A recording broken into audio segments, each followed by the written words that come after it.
Τι είναι αυτό? Ένα σπουργίτι.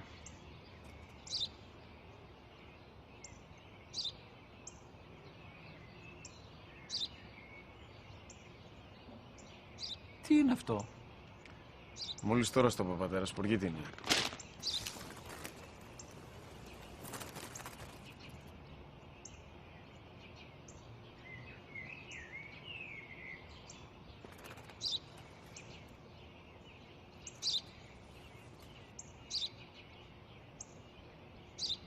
Τι είναι αυτό? Ένα σπουργίτι είναι, πατέρα. Ένα σπουργίτι. Σπου-γι-τι!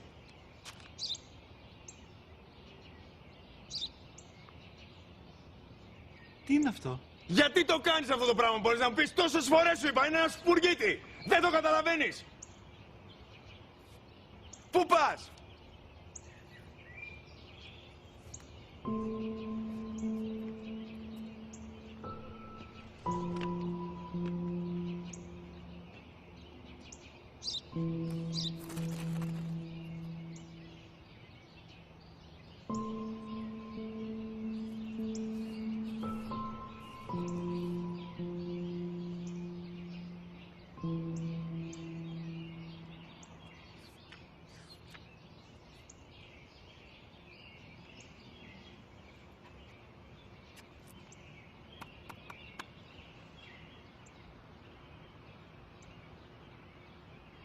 Δυνατά.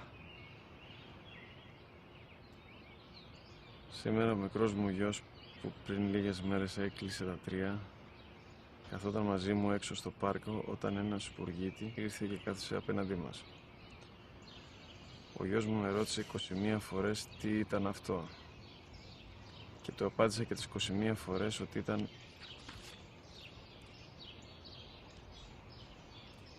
ένα σπουργίτι.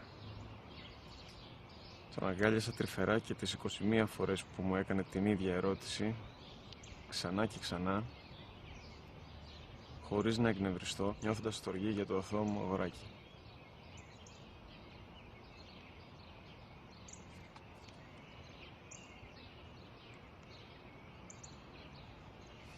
وانقضى